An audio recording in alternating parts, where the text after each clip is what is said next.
Welcome, brave souls, to a night of mystery and terror. Are you ready to step into the darkness? Hold your breath, because tonight's story will haunt you long after the lights go out.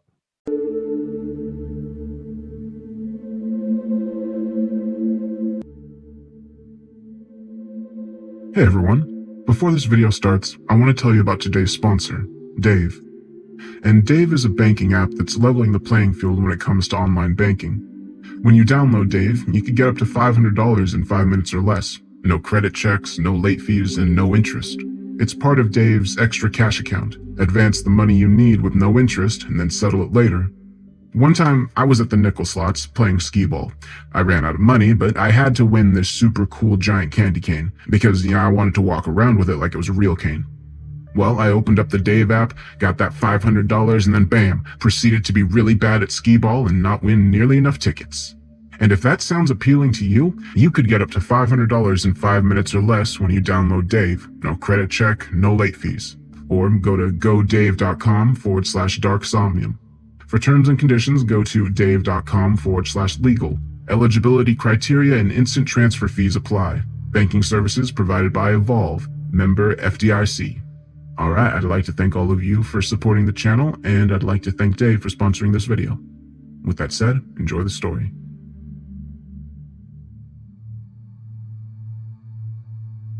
Craig just wanted to watch some TV before bed.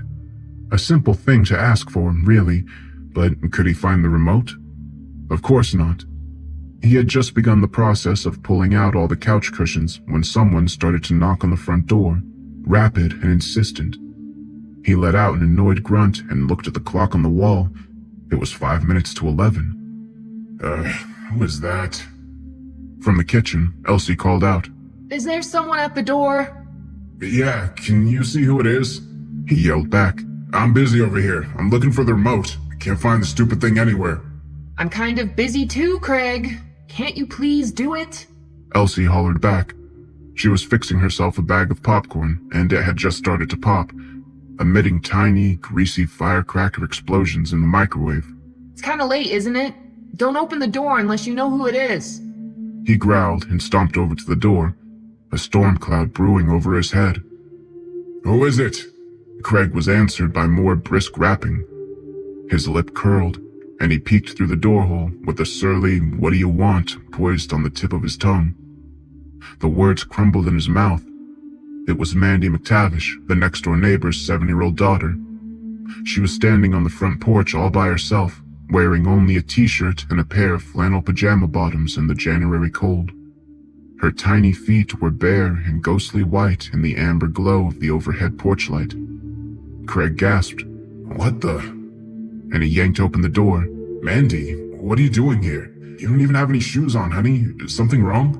The little girl looked up at him with a frozen non-expression, perfectly smooth and neutral. Craig had time to register that her eyes seemed strangely reflective in the muted light, almost as if they were emitting a yellowish glow. And then the girl's arm suddenly shot forward in a blur, fingers hooked to seize the front of his hooded sweatshirt. Craig flinched back from the unexpected movement, but Mandy's hand stopped just short of reaching across the threshold. Craig looked down at them in goggle-eyed surprise. "What?" Mandy squeaked out a creaky little mew and dropped her arms to her side. A thin, delicate string of drool slipped from the corner of her mouth and ran down the side of her chin. Let us in. Her voice dragged out in a rusty, atonal drone, the exact opposite of her usually bright-eyed, lilting little chirp. This was the croak of an ancient crone, a noxious old wretch suffering through the final hours of a long, odious existence. Craig felt a shiver race down his spine. He blinked and cleared his throat. "What do you mean us, Mandy? Is everything okay at home?" Craig looked down into the girl's luminescent gaze, and for a second or two, he found himself wanting to do just that, to step back and invite her in. But at the same time, he didn't want to, because something was wrong, horribly wrong. A finger of unease trailed down his spine, leaving goosebumps in its wake. The look on Mandy's face, the white pallor of her skin, and even though she was out there in the bitter cold in only her thin pajamas, the kid wasn't shivering in the slightest. She was just a skinny little stick of a girl. How could she not be freezing out there? His gaze had strayed down to the little girl's bare feet again. And this time, he realized they weren't actually making contact with the all-weather carpet that covered the front porch. Mandy was floating several inches in the air. There weren't any footprints in the snow behind her either. Craig's heart abruptly started to pound in his chest. He thought, this isn't Mandy. It's not her. It was a crazy thought, a nonsensical thought, but it was true. This wasn't sweet, happy-go-lucky little Mandy McTavish, not at all. This was a monster. And Craig found himself swinging the door shut. He didn't know what was going on, but he knew that it was wrong, and that was enough. Let us in, Mandy repeated, and the door slammed shut on her strange, blank little face. Craig turned the deadbolt and slid the chain in place, his hands shaking. No, you can't come in. Go away. And Craig slowly backpedaled down the short hall, dreading the sound of another knock, and he let out a little shriek when Elsie's questioning hand settled on his shoulder. He spun around, and his elbow knocked over her bowl of popcorn. It shattered against the wall.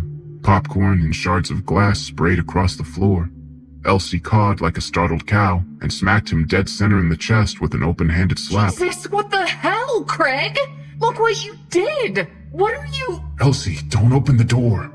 The words came out as a quivering plea. If she knocks again, ignore it, okay? Don't open that door. What?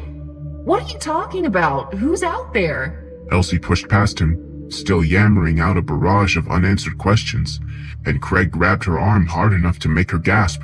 I said, don't open the door. Elsie smacked his hand away. Ouch, Craig! What is wrong with you? Her face was pinched into an expression of bewildered annoyance. Broken bowl, popcorn mess on the floor, husband gone crazy. What the hell is this? Craig scuttled after her in an agony of anxiety. His throat felt arid and tight. No one's out there. She turned to scowl up at him, still indignantly rubbing her chin. Craig, I can't believe that I'm actually going to say this. But are you high or something? I mean, really? Is this a joke? Because I'm not laughing. There was someone there. It was Mandy McTavish. She was in her pajamas and she was out there all by herself. She told me to let her in, but I didn't. I didn't dare. I don't even know how to say this, but she wasn't— She wasn't what? Poor little Mandy was out there all alone in her PJs and you didn't let her into the house? Craig! He struggled to find the words to express the terror he just felt, the overwhelming sense of impending doom, but he couldn't think of a way to express himself that wouldn't sound completely insane. What was he going to say? That Mandy was floating in the air? That she hadn't left any footprints in the fresh snow? He ran his hands through his hair and let out a long, heaving sigh. Something was just— it was just completely off, Elsie. I can't properly explain it, but it made my skin crawl, and Elsie turned her back on him and started to unhook the chain. He lunged at her and caught her hand in both of his. Don't! Please don't do that, hon. I mean it. Don't do it. Craig. His wife trailed off. She blinked up at him, completely nonplussed. Are you okay? No, he thought. I'm not okay. I'm scared. There was a scream outside, shrill and desperate. The Renfrews both jumped in unison. Elsie clawed back the little lace curtain that covered the door light, and they crowded together to peer outside, clutching each other like frightened children. A woman wearing only a bathrobe and one fuzzy slipper ran into view, all out sprinting down the middle of the street with her hair streaming back in the frigid breeze and her mouth gaping open to let out another scream. A smaller form streaked in from behind and slammed into her with immense force. There was a flash of movement, and then wham! Two bodies were rolling together in the powdery snow, tumbling in a flailing tangle of limbs. There was one last shriek, high-pitched and raw, and the two struggling forms rolled out of sight. The street was quiet again. If it weren't for the disturbance in the snow, it would have been as if nothing had happened out there at all. Elsie turned to Craig with a shocked, stricken look on her face. What just happened? Was that Vicky Pinbrook? I think it was. Keep your voice down, okay? Turn off the hall light. Turn off all the lights. But Vicky... Elsie gestured weakly at the door. No, we aren't going out there. Are you crazy? Craig reached out and flicked the switch on the hall light himself. I'm calling the cops. I don't know how I'm going to explain myself without sounding like a lunatic, but I'm calling them anyway. Craig crept back to the front door and turned off the outside light. He took another peek outside and froze. I think I'm going to bed now. Okay? Elsie's lip trembled. She was struggling against tears. I don't like this, and I'm freaked out, and I just want to go lay down. Craig barely heard what she was saying. He was too busy staring out the window with a look of horror on his face. He took a deep breath and said, Not just yet, hon. Can you come here and tell me if you see what I'm seeing? The woman with the bathrobe and single fuzzy slipper was back. Elsie was right. It was Vicky Penbrook, longtime neighbor and soccer mom extraordinaire. She was gliding down the street with her feet hovering several inches off the surface of the road, her bathrobe now loose and flapping around behind her in the stiff, icy breeze. Her face was completely devoid of emotion, slack and flat, like she's dead, Craig thought, and he felt a rash of goosebumps break out on his arms. Dead and laying in a slab in the morgue. Oh my God. Elsie whispered. Look at her feet. Her feet aren't touching the ground. Vicky stopped directly in front of their house. She tilted her head back and appeared to be sniffing the air, a predator catching scent of its prey. How cold is it tonight? Almost 20 below? Elsie turned and clutched Craig's arm. She's just about naked out there and she doesn't even seem to notice. Vicky revolved in midair to face the house. Even though Craig and Elsie were crouched down in the dark, he was sure she was looking directly at them. Craig hissed, Get away from the door! And he grabbed his wife by the waist to haul her into the deeper shadows of the hallway.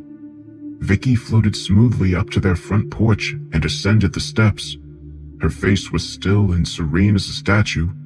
Vicky levitated across the porch in that surreal, dreamlike manner and stopped in front of the door, still sniffing delicately at the air. Vicky's eyes were glowing a dull, silky shade of yellow. She started to knock on the door, the rhythm rapid and insistent.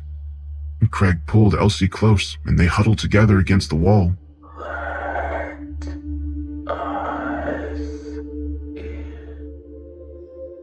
Vicky called out. She spoke in the same dead, dragging rasp as Mandy McTavish, the rattle of dead leaves in a frozen gutter. What's wrong with her? Elsie whispered. Her eyes were very wide and wet. Craig, I'm scared. This is freaking me out. Me too. Don't listen to her. Come on. He led his wife back into the living room, stepping gingerly through the mess of broken glass and popcorn on the floor. He sat her down on the couch and grabbed his cell phone off the table. It was time to call the cops. There was a long moment of silence on the other end, a loud click, and then the mindless, one-tone busy signal. Like hell? Really? I call 911, I can't even get an automated message on the line? Vicky finally stopped rapping on the front door, and the silence that came after was unsettling. They looked at each other with the same troubling question in their eyes. What do we do now? Maybe we should make a run for one of the cars. Elsie was picking nervously at her pajama pants, harvesting invisible lint with pecking fingers. Jump in and peel out of here. Should we risk it? I don't know about that. I don't think we should. Whatever tackled Vicky out on the street, it was fast. Craig hesitated and added, I'm not completely sure, but I think it was Mandy that jumped on her. I mean, it was all over so quick, I hardly even saw what happened, but I'm pretty sure it was her. So we just sit here and... what? Wait? Elsie clutched her hands together in her lap and squirmed. I don't want to stay here. I don't feel safe. What if they try to break in? I don't think they can break in. We have to let them in. I had the door wide open when Mandy was on the porch and she tried to grab me, but she couldn't seem to reach past the doorway. I think we're safe here. Out there, though. He sat down on the couch beside his wife and put his arm around her. She curled into him and grabbed his hand. Her palm was hot and sweaty. What's wrong with them? I don't understand this. I mean, It's like they're turned into... Elsie trailed off. She didn't need to finish. Craig knew what she was trying to say. The idea was ludicrous, of course. Vampires weren't real. They were purely a figment of imagination, the stuff of bad novels and even worse movies. But people can't float around through the air, can they? People can't. Try the police again. Elsie demanded. Keep trying. He tried again and shook his head. Still can't get through. Elsie tensed. She held up a finger and said, "Shh. Do you hear that?" Craig held his breath and listened. After a moment, he heard it too. Faint but clear. The hectic, hysterical wailing of multiple sirens in the distance. No wonder you can't get through. It sounds like every cop car, fire truck, and ambulance in the whole city is out there right now, trying to deal with this. She paused, then added, Whatever this is even... and let out an unsteady little cackle. Craig reached over and clicked off the standing lamp in the corner, plunging the living room into gloom.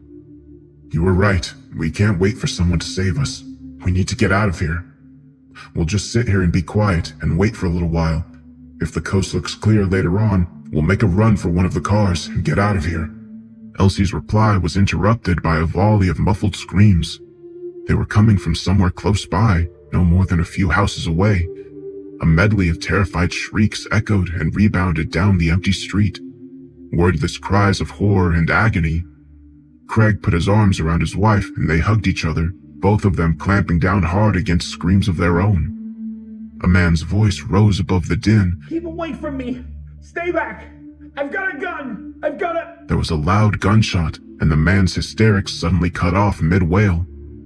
In the thick silence that followed, the only sound to be heard at 19 Chestnut Street were the wind moaning across the leaves and the Renfrew's own ragged, shallow breathing.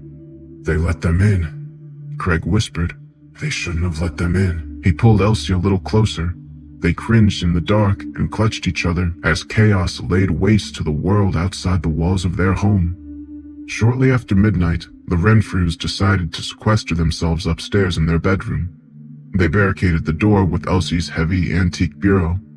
The frequent rapping at their front door was fainter now, which was a blessing, but they could still hear the occasional bout of screaming echo up and down the length of Chestnut Street. The knocking was bad, but the screams were much, much worse.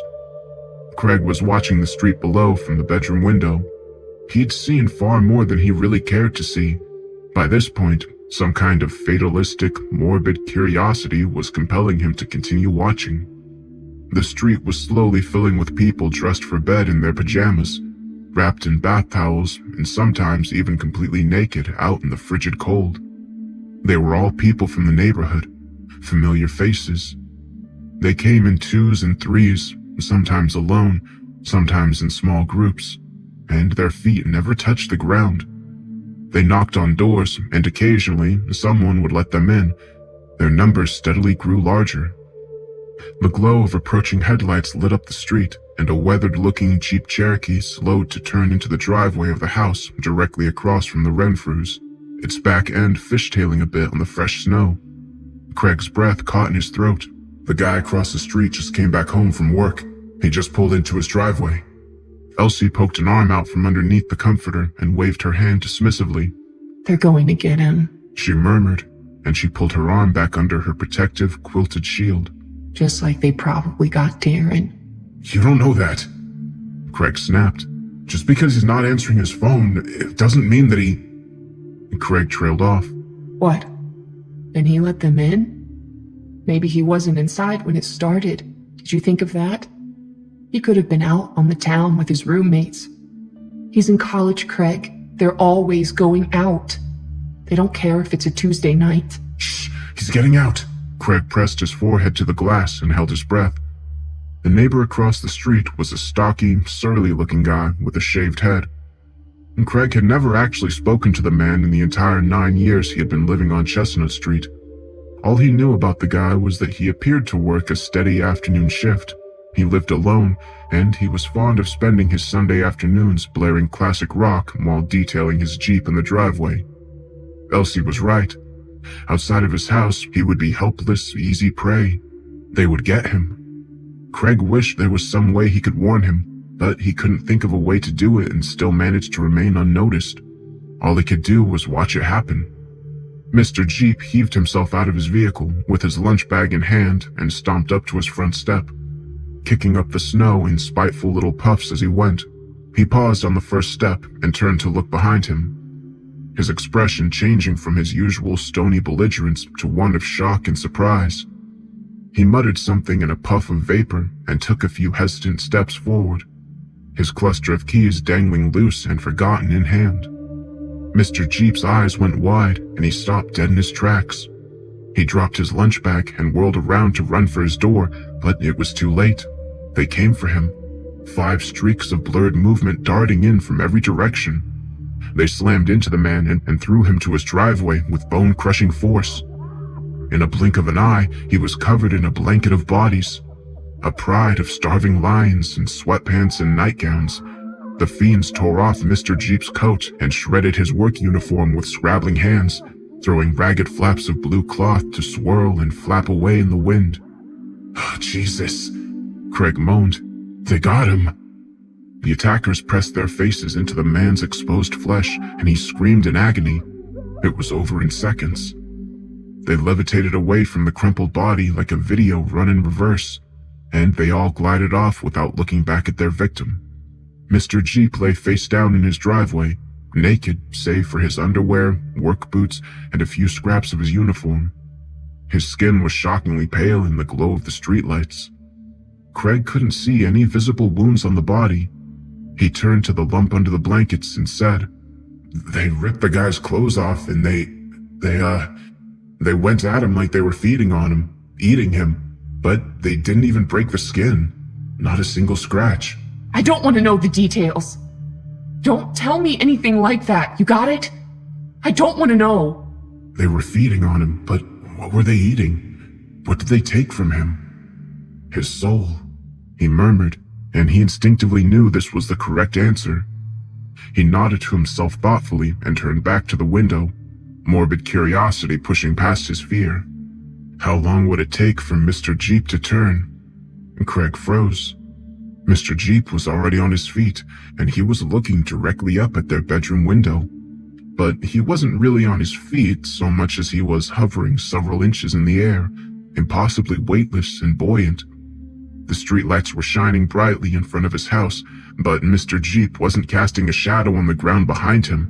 None at all. Craig backed away from the window. He decided he'd seen enough for tonight.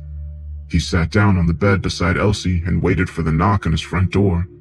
Moments later, it came, loud and insistent. Elsie squirmed beneath her blanket fort. Craig rubbed her back until Mr. Jeep finally gave up and wandered off. He lay with her on the bed for a while and tried to think what they could do to save themselves. Their situation was bleak. He whispered, "Should I try the radio again? What do you think, honey?" Elsie didn't answer. Craig sighed and clicked on the little radio alarm clock on the side of his bed. An hour ago, most of the stations had been broadcasting pre-programmed blocks of music, or dead air, which was troubling. But now, almost all of them were blasting out an emergency broadcast message on a repeating loop.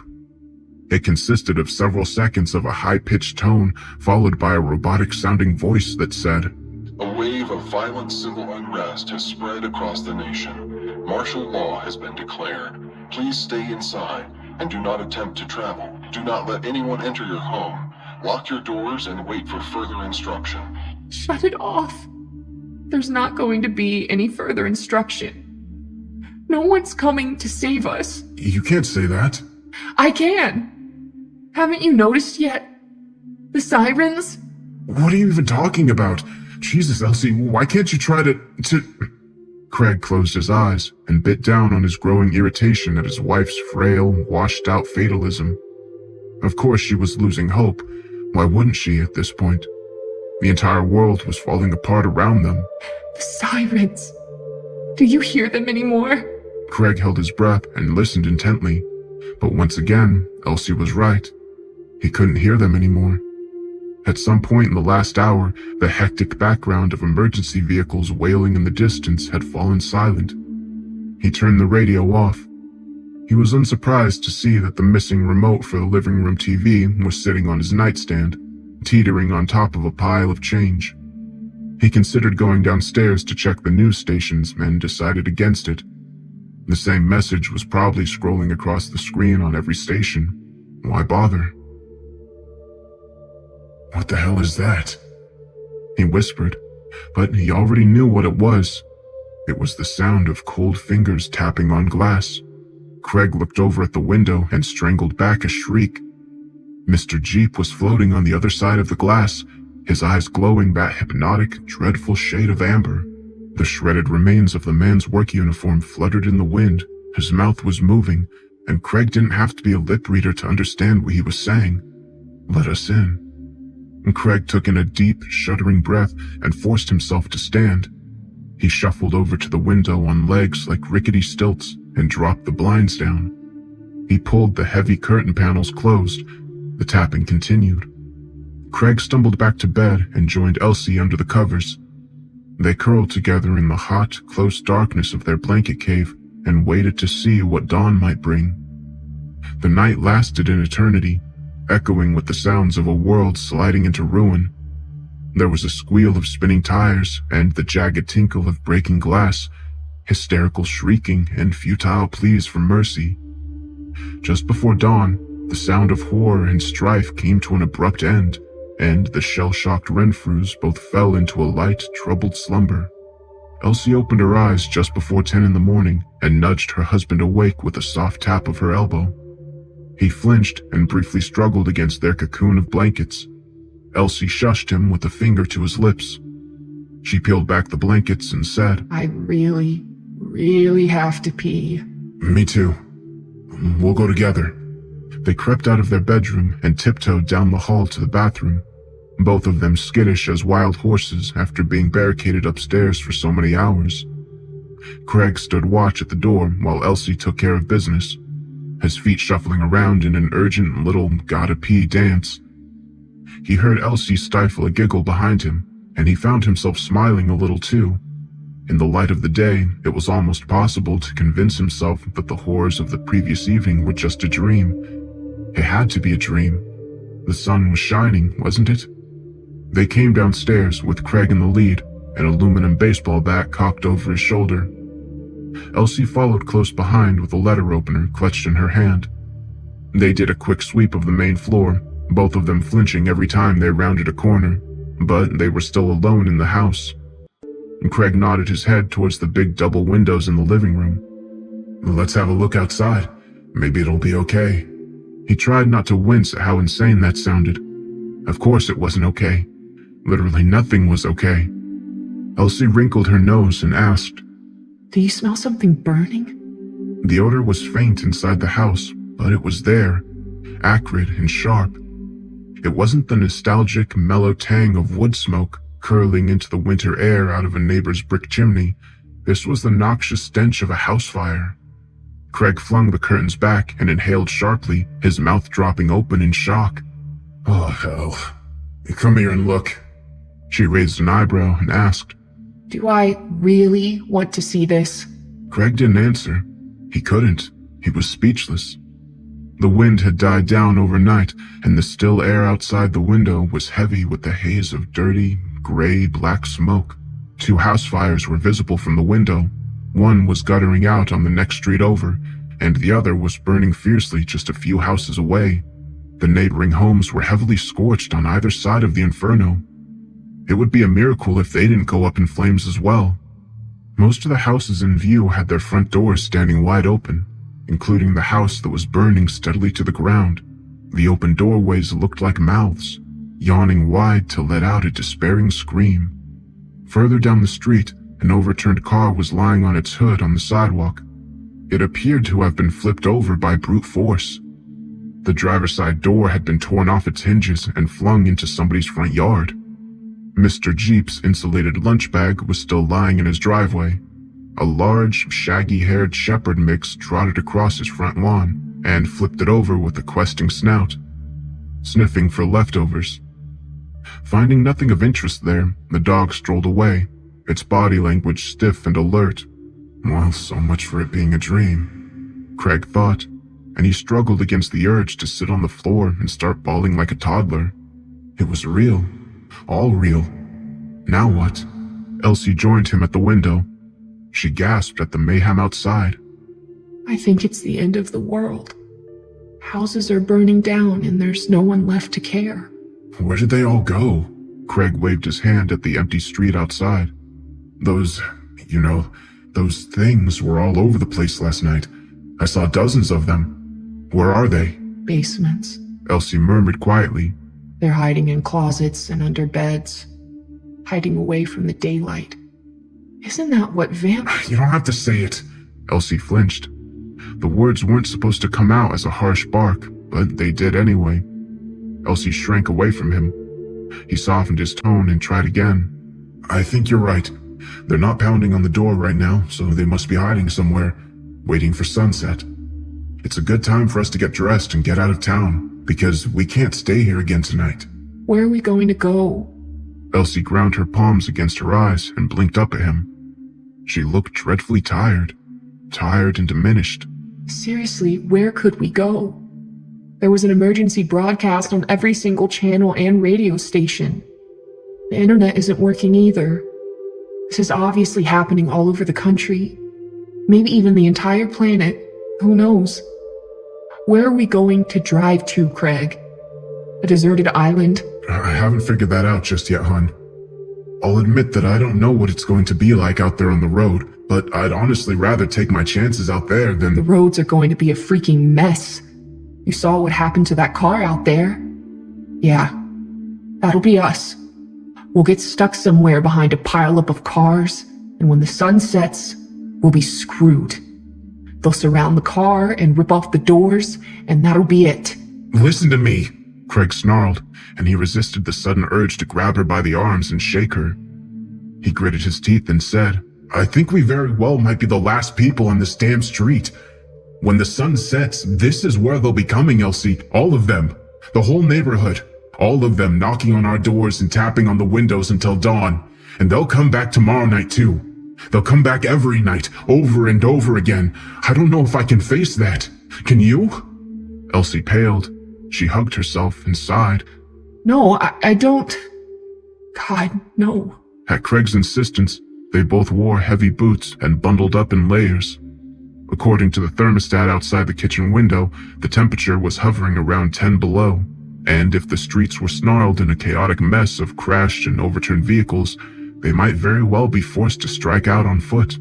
He found a box and packed up a loaf of bread, some canned goods, bottles of water, and the first aid kit from the bathroom, anything he could think of that might be of practical value. The box was starting to get pretty heavy by the time he was done, but Craig was a big guy. He could probably carry it for a long time if he had to. Here's hoping that it doesn't come to that. Elsie tried to put on a brave smile, but it faltered. I'm scared to leave. I don't want to stay, but I'm scared to step outside. And Craig pulled her into a tight hug. It was like embracing a mannequin. You can do this. He breathed into her ear. I'm scared too. Who wouldn't be? He pulled a knitted wool cap down snugly over her ears. Which car are we taking, mine or yours? There was a hard lump of dread stuck in Craig's throat. Now that the time had come to abandon their rabbit hole, he felt an overwhelming urge to call it all off and stay right where they were, cowering in their own house. The street appeared to be deserted, but it wasn't safe out there. He could feel the danger in the air. It prickled the hairs on the back of his neck. Death was waiting for them on the other side of the door. Yours. You drive. He fished his key fob out of his coat pocket and thumbed the unlock button. Outside, there was a muted clunk as the door lock slid open. Craig hefted the bat. I'll go out first, he said, and he pulled back the chain. You ready? Elsie pressed her lips together and nodded. Can you carry the box?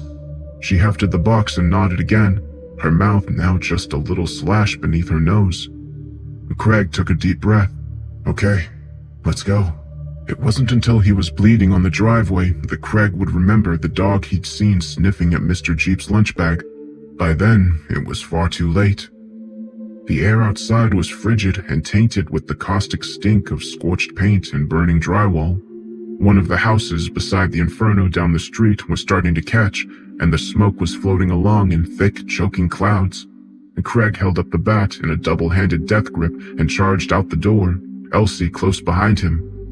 He started to skirt around Elsie's little Fiat, and a large, shaggy dog suddenly burst out from between the Fiat and Craig's Volkswagen sedan, growling low in its throat. It was Lion, the McTavish's 5-year-old Chow. Mandy had absolutely adored him. They had often rolled around together in the McTavish's front yard, giggling and slobbering and grunting the afternoon away as the sun shone benignly from its lofty perch in the big blue sky overhead. He licked his lips and croaked, "Hey, big guy, take it easy, buddy, okay?" Craig had always known Lion to be an amicable, tail-wagging sort of fella, but at some point during the course of the previous night, something had changed his demeanor entirely. The burly Chow's body language was aggressive and tense, the stance of a dog who was about to attack. Lion's eyes were normally mild and slightly sad-looking, the eyes of a good old boy living in a state of melancholy peace with the easy world around him. Now they bulged from their sockets like twin spheres of volcanic glass, blank and merciless. Lion, you stop growling. Bad boy, you... The McTavish's dog answered with a murderous-looking snarl. He reared back on his haunches and coiled to leap. There was no time to turn heel and run. Craig grasped and swung the bat as hard as he could at the dog's wild, fluffy skull. It darted aside, and the bat pinged off the snow-covered blacktop, sending a puff of powdery white into the air and a painful shiver up his forearms. The Chow came at him with snapping jaws, and Craig backpedaled, swinging the bat in front of him in swift, desperate little arcs. Shit, get back in the house! Craig bumped into Elsie hard, and they both lost their footing. She dropped the box of supplies and fell to the ground. Craig immediately tripped over her legs, landing heavily on top of her. The only coherent thought in his head was, "Don't drop the bat, don't drop the bat." Elsie shrieked. No! Bad dog! And a split second later, Chow was on them. Craig lashed out with the bat, and Lion ducked beneath his awkward swing, darting in to drive his fangs deep into Craig's upper thigh. He shrieked up into the heavens and ran the wide end of the bat into the top of the dog's head. Lion let out a strangled whine and shook his head savagely. Skin and denim tore beneath the dog's fangs. Rivulets of crimson ran down his leg and stained blood flowers in the snow. Craig screamed and hammered Chow a second time, then a third. The beast clamped down even harder and started dragging him back to its hiding place between the cars. He frantically pummeled at the dog with the bat and screamed for help. Elsie leapt to her feet and yowled.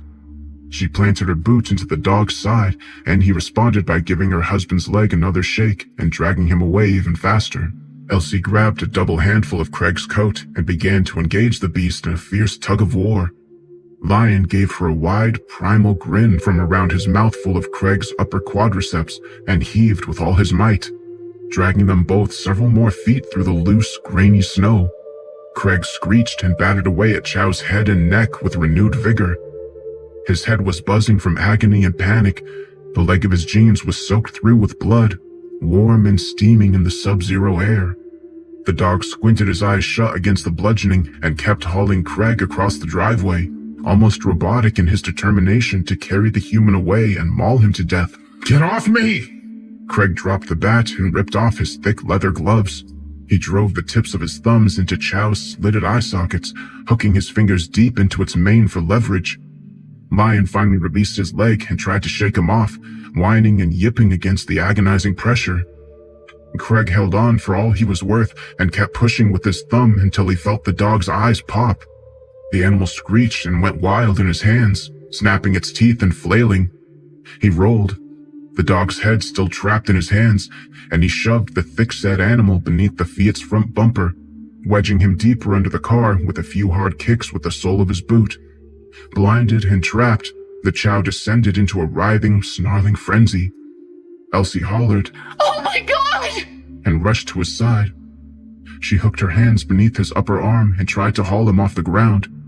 Craig used the baseball bat like a crutch, and together they managed to heave him to his feet. His entire body was trembling and cold, so cold. Except for the shredded wound on his leg, it burned like hellfire. "Back inside," he gasped. "Hurry!" They took 5 or 6 lurching steps together before a matted-looking golden retriever came streaking in from down the street. It latched onto the sleeve of Elsie's coat and started trying to pull her to the ground. Elsie squealed and attempted to kick the animal in the chest, but it hopped back and yanked her around in a circle, trying its damnedest to throw her off balance. Craig lurched into the fray and brought the bat whistling down onto the dog's back. The retriever let go of Elsie's arm and turned to fight its new opponent, fangs bared to kill. Craig roared down at the snarling animal and whacked it across the head with an air-whistling blow. The dog went spinning into the dead remnants of last year's flower bed and lay there, its hind legs kicking spastically in the air. 2 more dogs came racing up the driveway, a terrier mix and a bulldog.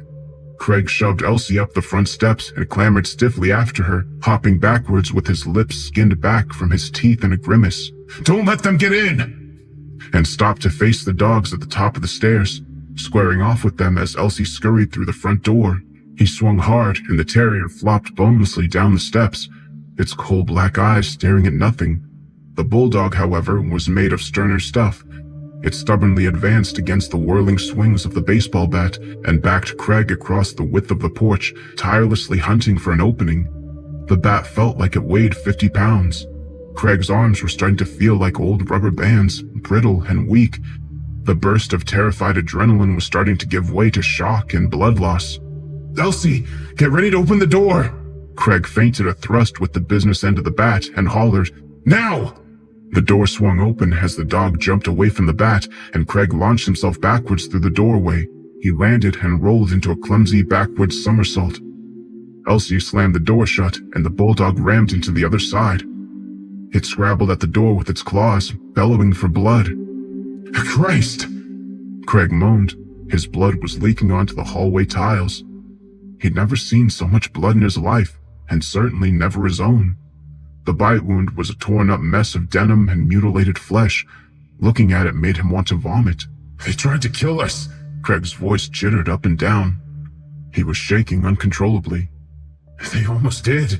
Honey, your leg! Elsie grabbed a scarf off the hook on the wall and knotted it tightly around his upper thigh. He winced at the pressure. We have to get these pants off and clean the wound, she said, and started tugging at his belt buckle. It'll get infected. "They knew we'd try to get away," Craig whispered. His face was white as a sheet. "They're using the dogs to keep us trapped inside. They're making sure we'll still be around when the sun sets. Here, let me do that." Elsie stood up and peeked out the window. Her face went pale. There's at least 10 of them now. All different kinds of breeds. It looks like most of them are wearing collars. They were all someone's pets. "Not anymore. What are they doing?" They're just pacing around the yard. Waiting. More of them are coming now. There's 15, 16, 17. Damn it! What are we going to do? Elsie's words were gray and hopeless. What can we do?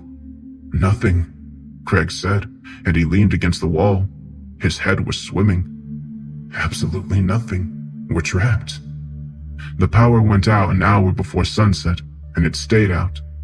Fortunately for Craig and Elsie, they had a fireplace installed in the living room a few years ago. Normally, it was used for more aesthetic reason, but it did throw off a little heat, enough to make the living room tolerable. Elsie went upstairs to retrieve blankets and pillows, while Craig hunted around the kitchen for some candles.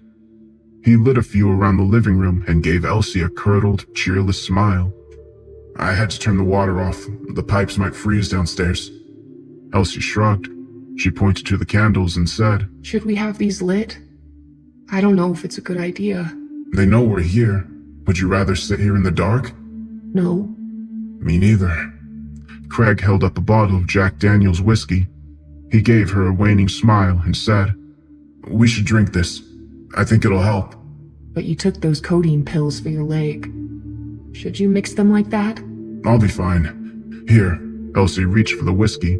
She took a swallow straight from the bottle, grimaced, and then took another one. "It's going to be a long night," Craig said. "Drink up." She braced herself and tipped the bottle back again. then made a face and coughed.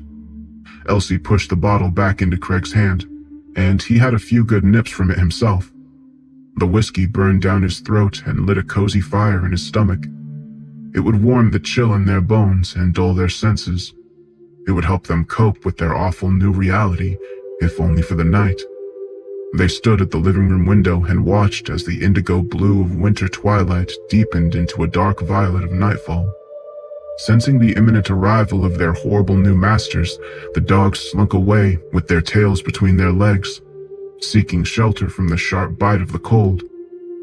As the stars began to wink to life in the black sky above, the new residents of Chestnut Street started floating into view. The streetlights were dark and dead, but between the moon and the guttering house fires, the street was lit with an anemic, flickering glow. It was bright enough for Craig and Elsie to watch as they slowly gathered out front, a silent crowd of emotionless faces. Many of them were children. The youth of Chestnut Street would never age. They would never grow tall and confident, never graduate school and move away from the neighborhood to start families of their own. They would never evolve into the people they might have become. The lost youth of Chestnut Street belonged to the moonlight now, and in its sallow glow, they would remain children forever. The ghouls moved in to form a ring around the house, and as one, their dead voices rose up together in a chant. "Let us in," they said, and with those words, there was a promise of peace. It was very simple. Craig and Elsie could either freeze and starve within the cold tomb of their home, or they could open the door to the mob outside. One death might take a number of days, and the other would be over in a matter of seconds, but both were equally horrific in their own way.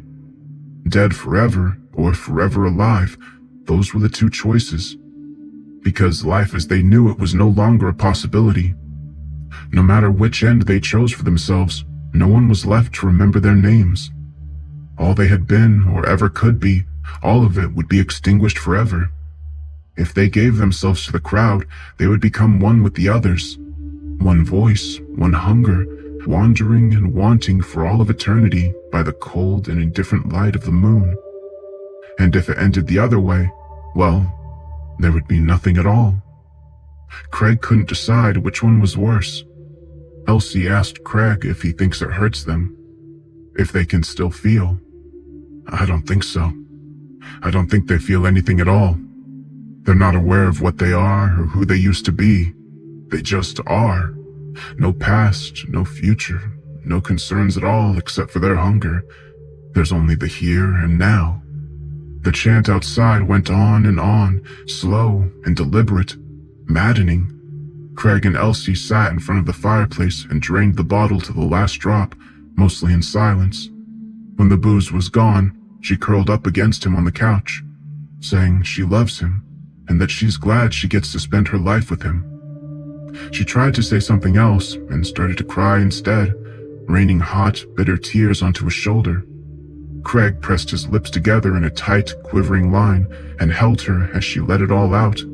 After a while, her chest-shaking sobs died down into sniffles and she drew away from him. Her face was stony and brooding. "It'll be okay," he mumbled. His head was swimming with the booze and pills. We'll get through this, hon. It'll be okay." No, it won't. It won't be okay. Don't say that. Don't say anything. Just... When the last of the candles guttered out with a hiss and a tiny puff of smoke, they stuffed the twisted wads of Kleenex into their ears and wrapped themselves in a cocoon of blankets by the fire. The combination of booze and sheer physical exhaustion quickly pulled Craig down into a deep, murky unconsciousness. He didn't stir when Elsie carefully wriggled out of the blankets, and he slept right through her shrill, bird-like cries as she sawed into her own wrist with a filleting knife. Craig didn't know what she'd done to herself until he literally stumbled over her body the next morning, tripping over it and landing on his hands and knees in the puddle of her cold, tacky blood. He was bleary-eyed and shivering from a combination of the cold and his hangover, and for almost a full minute, he sat there in Elsie's blood, unable to believe it, incapable of believing it. But then he started to scream. The screams tore out of his throat like jagged shards of glass, and they were real, just like the blood on the floor was real. It was so horribly, unmercifully real. Craig screamed until his voice gave out. His wailing made the dogs outside perk up their ears. They looked hopefully at the house, licking their chops and tentatively wagging their tails. They were all very eager for an end of their servitude to their new masters, the things that only came out at night, the things with no smell or warmth on their bodies. The new masters commanded without words, and their will was as cold and sharp as the winter air around them. Perhaps the end would come, and the dogs would be allowed to flee. They stared at the house with hungry eyes and waited. The day passed in a haze of weeping and misery. Craig opened a bottle of vodka, and he had mostly killed it by the time sunset rolled around. He stood in the living room window and watched them gather in front of his house, a patient mob of blank faces and burning eyes. When they were finally assembled, the crowd closed in tightly, filling every window and doorway with their bodies. They demanded for Craig to open up and let them in. He was the last of Chestnut Street's former residents, the final remnant of an era gone by. Craig's world was only 2 days dead, but it was already long forgotten. The new residents of Chestnut Street weren't aware of yesterday, and they would never worry about tomorrow. There was only one measure of time in the new world, and that was now, this particular moment, and then the moment that follows directly after. The citizens of the new world were united by one burning universal desire. They would systematically root out the hiding places of the remaining survivors from the dead era, and they would wear them down with the dull, implacable logic of their three-word chant. The new world would consume what was left of the old, night after night, week after week, until there was no trace of it left. And when the feast was over, the moon would replace the sun as the champion of the sky, and the people of Chestnut Street would wander for all eternity by its pale and cheerless glow, lost and hungry for something they would never have the capacity to understand, trapped forever in a singular, shifting instant in time. They would drift to and fro in the dark, forever unsatisfied without knowing why, united as one, but completely and utterly alone. There's only two possible conclusions to this story. Craig slurred at them through the window. I can use the knife, or I can let you in. Which one's worse? He stared out at them, his former neighbors, and he saw a uniformity that was strangely comforting.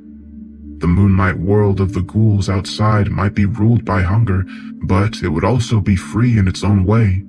Free from doubt, anger, humiliation, regret, guilt, or even sadness. As the whole world died, those afflictions died along with it, never to exist again. Hunger is bad, but there are things worse than hunger. My wife killed herself. I sat in her blood. That was a lot worse. Craig limped over to the front door, his breath puffing in the frigid air.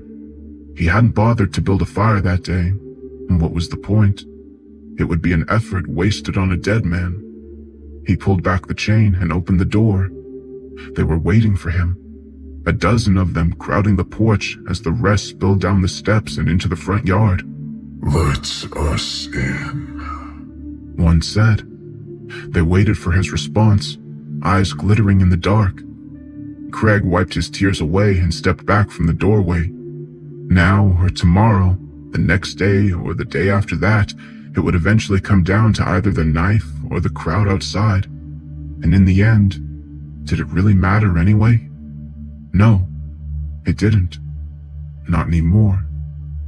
Come in. They knocked the door off the hinges and splintered the frame as they surged inside.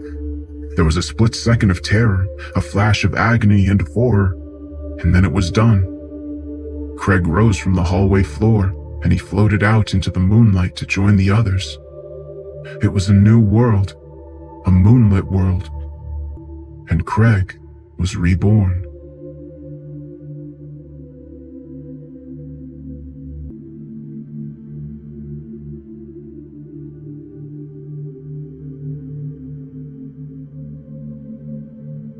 Hey everyone, I hope you liked this story. So a bunch of you have been asking me to do vampire-related stories for a while, and I've wanted to, but I haven't really been able to find many until now. I'll keep an eye out for more vampire-related stories, but if any of you see any that you would like me to narrate, then definitely let me know, and I can look into it and maybe reach out to the author. With this story, I had originally wondered what the significance of the animals were, like if they had been turned, but then I looked it up and saw that one of the powers vampires have is actually controlling animals, so that makes a lot more sense, and they do say that in the story. And I'm not sure if it's traditionally like an older style of vampire type thing where they have to be invited in. I know that is something about vampires, but I don't know if that's more like old school vampires. But if any of you know a lot about vampires, be sure to let me know. And from what I understand, this is a standalone story, so it's not going to have any sequels or anything like that. But yeah, I'm really curious to see what all of you think. Don't miss out I on hope you had a amazing good weekend, content. and I'll be in Hit the that comments like I subscribe normally button am. and turn Have on a the good day. notification bell to stay updated with our latest videos. Join our community today.